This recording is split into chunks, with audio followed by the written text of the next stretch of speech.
What's going on, people? Welcome back to another video. My name is hughwizzy and you're watching Paper Talk. We are back again bright and early on a Sunday morning to go through the latest breaking news for LS and see exactly what's making the headlines in the back pages of the most fraudulent publications available to man. We buy them so that you don't have to. Love to your mothers. Hope you're all doing well and looking after each other in these turbulent times. We're all we've got, people. If you are new to the channel, please do subscribe and drop the video a damn like if you breathe oxygen. But for now, I want to say a massive shout out to the newest members of the Fraud Gang Members Club. You are massively appreciated and helping this channel to grow and grow. Let me know in the comment section down below what you would like me to do for the 200,000 subscriber video special that I think I'm supposed to be doing. For now though, we've got plenty to be talking about and 4 fraudulent publications to be going through, including the Sunday Telegraph, the Sunday Times, the Sunday Mirror, the Daily Star, and what's this? The Sunday Times again. It's not really daily, but let's, for argument's sake, call it daily like Thompson. It's daily like Paper Talk. Let's get down to business. This is for the ones who And we're going to start on the back of the Sunday Mirror. Of course, the biggest story of the day is going to be Carlo Ancelotti's famous win against Jurgen Klopp's Liverpool at Anfield, undoing a 21-year curse. Incredible scenes of glorious emotion. Anfield, of course, the original home of Everton, so there is some kind of cyclical story, as life so often provides us with, but it was an entertaining one for sure. Richarlison getting an early goal, beautiful through ball by James Rodriguez, a touch of an angel to set him through, and wonderful finish. And that is something that Liverpool have really struggled with, finishing. No goals from open play at Anfield in 2021. And, you know, the talk of the town is their defenders and the lack of them and the way that they keep getting injured. Jordan Henderson, unfortunately, going down again and adding to Jurgen Klopp's problems.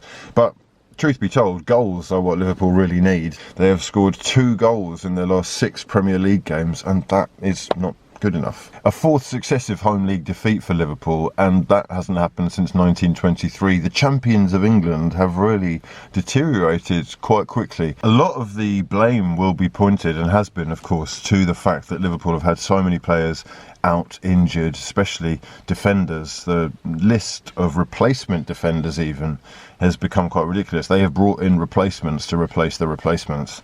That said, yesterday wasn't so much about that, and as much as Jordan Henderson going down adds to Jurgen Klopp's problems, the fact of the matter is that Ancelotti has built a unit that works very well away from home, and a lot of credit has to be given to the likes of Godfrey. And truth be told, it could actually have been 2-0 before half time if Seamus Coleman had buried that close range header from Dini's cross, and that would have made the game all the more comfortable, you feel.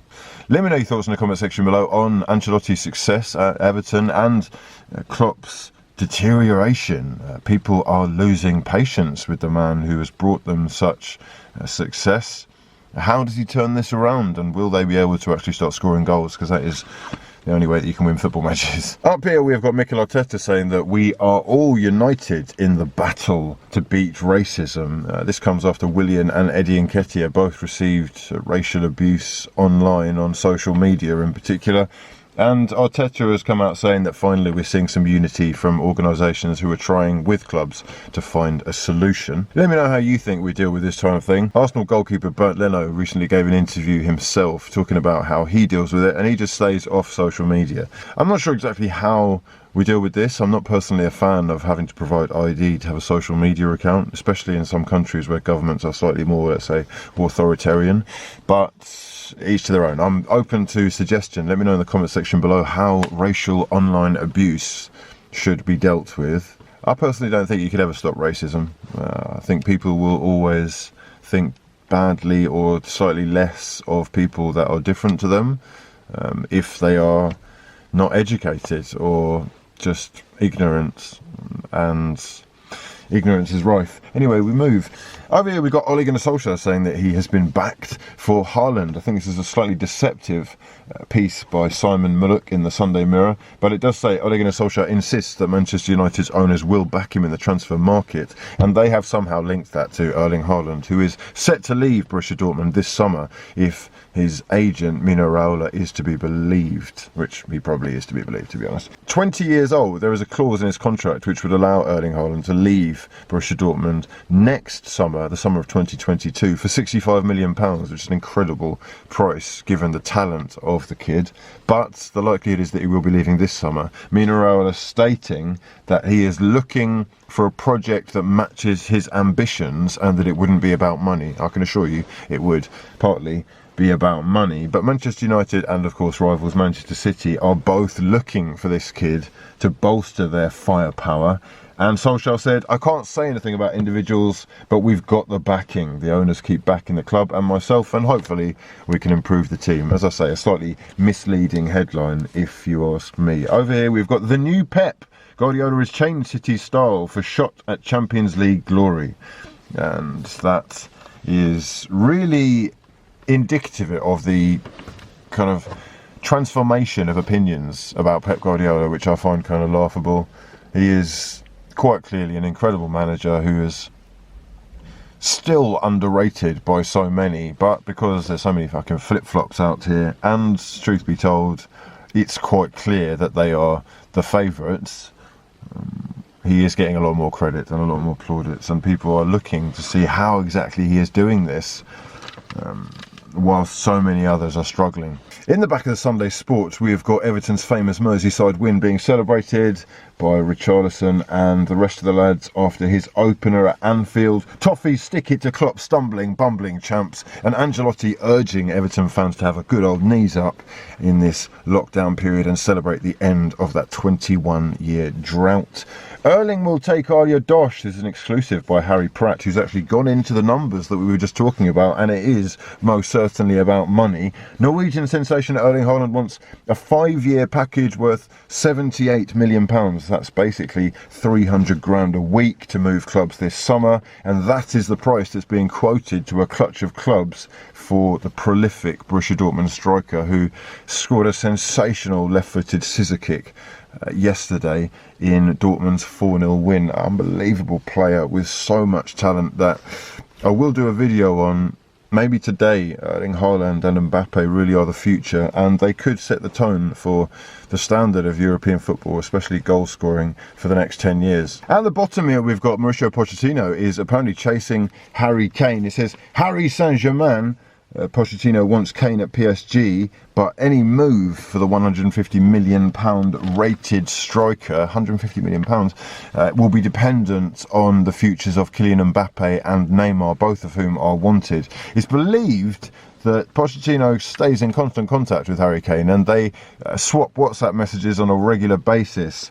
Kane congratulating Pochettino when he got the PSG job, and they have stayed in contact since. If, as is being reported, Kylian Mbappe has achieved all that he can at PSG, barring the Champions League, I guess, which they have another go at this season, it is quite possible that he could leave, and that would open up some space.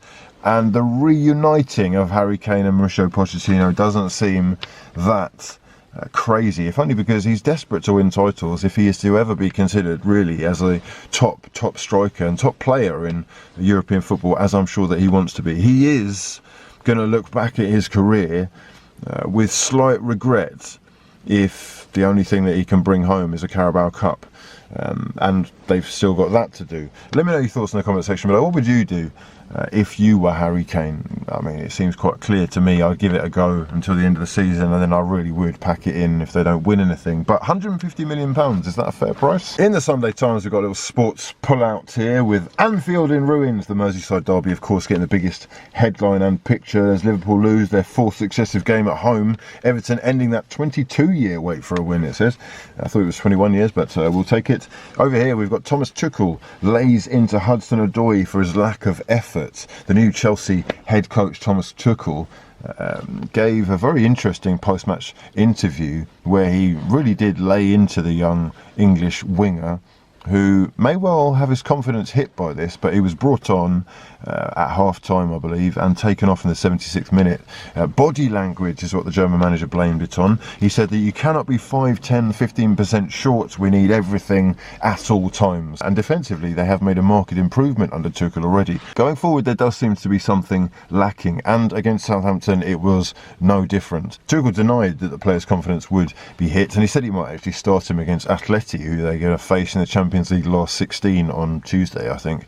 It is a potentially pivotal moment in his career or his tenure as Chelsea manager, though. We do know that historically that club and the dressing room do have a habit of kind of falling out and creating these little mutinies. So he's got to tread carefully, especially in more particular with the player himself, who has of course been linked with a move away from the club and could well be tempted in the summer if he isn't going to be a regular starter or feature. I thought Kante was quite lucky to still be on the pitch, and it was interesting that he didn't bring him off. I don't think he really has been the same player since he's been injured, but let me know your thoughts in the comment section below. Chelsea with a 1-1 draw against Southampton, and they remain unbeaten under Tuchel. The one thing I would say is that looking at the fixtures that Chelsea have had recently, which include the likes of Sheffield United, Barnsley, Newcastle, a very lacklustre Spurs side, I kind of think Frank Lampard might have got wins against them. I don't know. It does seem to have changed the direction of the style of play. It's very possession based now, and there is something to build on the fact that he is, taken PSG to a Champions League final and will be confident that he can get something out of a very talented squad there. But lots of work still to do going forward. Aston Villa against Leicester today is going to treat us to two of the most fantastic young English players in the game right now. They are two of the most talented in European football in their position for me, and the most creative of the bunch is up for question here in this piece, with Graham Souness writing about the battle for England's number 10 spot, with Phil Foden, James Maddison and Jack Grealish all offering something unique. Phil Foden is probably Graham Souness's pick, having read the article. He is the youngest of the lot, and we probably would have seen more of him if he wasn't at Manchester City, but the things that he is doing at his age are remarkable. The same can be said for James Maddison and Jack Grealish. He also goes on to talk about the likes of Curtis Jones and Emil Smith-Rowe, but says that they are, and I would agree, some way short of the mark of these three, who are elite talents and could potentially propel England on their way to actually winning a major tournament.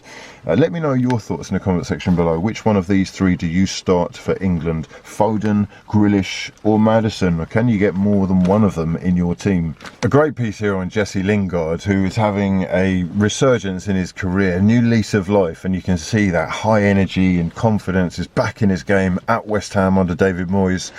A club who are, with a win today against Tottenham, going to go above Chelsea and are aiming to finish as London's top Premier League club for the first time in the Premier League era. It has been one hell of a season so far for West Ham, and Jesse Lingard has really captured the imagination with this loan signing from what we've seen so far. He's clearly been through the wars, he's lost his place at United and England, and he will have suffered, his confidence would have suffered a hit as a result, but fair play to the lad. £1.5 million loan deal to get playing time, and he really does have this infectious energy about him for me, and very useful player for David Moyes so far. They come up against a Spurs side who are in free fall right now, and I'm loving every minute of it. Jose Mourinho really is under pressure, and anything but a win here is going to be having his name all over the back pages, under pressure yet again. Before we go any further, I've got to tell you about my new podcast, For the People. It drops every Sunday and is available on all major podcasting platforms. Please do check it out. The links are in the description box below.